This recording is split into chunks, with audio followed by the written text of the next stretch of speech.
এই শক্তিশালী দোয়াটি না পড়ে কখনোই আপনি ঘুমাতে যাবেন না, কারণ কিয়ামতের দিন এটাই হতে পারে আপনার একমাত্র মুক্তির উপায়। প্রিয় ভাই এবং প্রিয় বোনেরা আমার, কেউ যদি প্রতিদিন রাতে ঘুমানোর আগে এই শক্তিশালী দোয়াটি পাঠ করতে পারে, তাহলে রাসূল সাল্লাল্লাহু আলাইহি ওয়াসাল্লাম হাদিসের ভিতরে জানিয়ে দিয়েছেন যে ওই ব্যক্তিকে কিয়ামতের শাস্তি থেকে আল্লাহ তাআলা মুক্তি দান করবেন। প্রিয় ভাই এবং প্রিয় বোনেরা আমার, এই জন্য অবশ্যই প্রতিদিন রাতে ঘুমানোর আগে এই শক্তিশালী দোয়াটি পাঠ করে ঘুমাবেন। সেই দোয়াটা হচ্ছে আল্লাহুম্মা আ'তিনি আযাবাক ইয়াওমা তাবআসু ইবাদাক।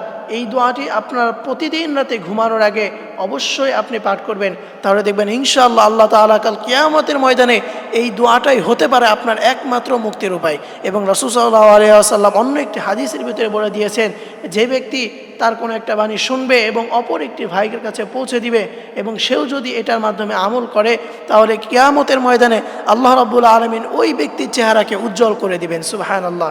এই জন্য প্রিয় ভাই প্রিয় বোনেরা, অবশ্যই আপনি এটি অন্যের কাছে পৌঁছে দিবেন, অবশ্যই শেয়ার করবেন, কারণ দেখবেন ইনশাআল্লাহ আপনার এই শেয়ারের কারণে যদি অন্য ভাই বোন জানতে পারে, অন্য ভাই যদি এটা শিখতে পারে, তাহলে দেখবেন ইনশাআল্লাহ কিয়ামতের ময়দানে আপনার চেহারাকে আল্লাহ তাআলা উজ্জ্বল করে দিবেন। আল্লাহ আমাদের সকলকে প্রতিদিন রাতে ঘুমানোর আগে এই শক্তিশালী দোয়াটি পাঠ করে ঘুমানোর তৌফিক দান করুক এবং আমাদের সকলকে কাল কিয়ামতের ময়দানের কঠিন আযাব থেকে আমাদেরকে হেফাজত করুক।